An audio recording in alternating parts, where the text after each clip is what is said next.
Edappadi K Palaniswami என்னும் நான்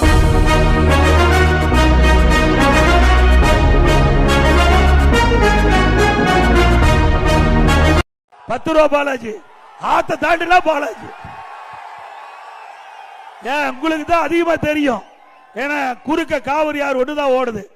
இந்த காவிரி ஆறு தாண்டினா கரூர் மாவட்டம். கரூர்ல யார் இருக்கிறா? ₹10 பாலாஜி இருக்காரு. அவர் இந்த ₹10 மட்டும் இல்ல, எல்லாத்துக்குமே அவர் தான் பொறுப்பா இருக்கிறார். ஆகவே இங்கே மக்களுடைய குரல் திரு பாலாஜி அவர்களே நீங்க கேட்டுக்கொண்டிருப்பீங்க. என் மீது எகிறீங்க, தவறு. மக்கள் முடிவு பண்ணிட்டாங்க.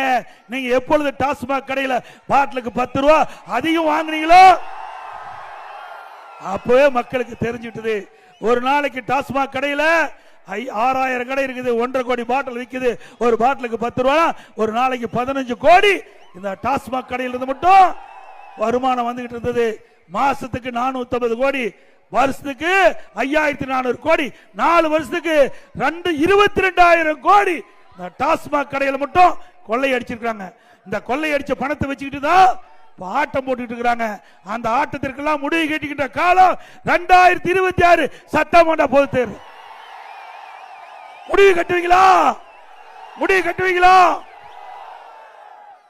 இன்றைக்கு இவர் மட்டும் இல்ல, எல்லா துறையும் ஊழல். ஊழல் இல்லாத துறையே இல்ல. தமிழகத்தில் ஆட்சினா ஊழல் ஆட்சி. ஏற்கனவே இன்றைக்கு இந்தியாவில் பல மாநிலம் இருக்கு.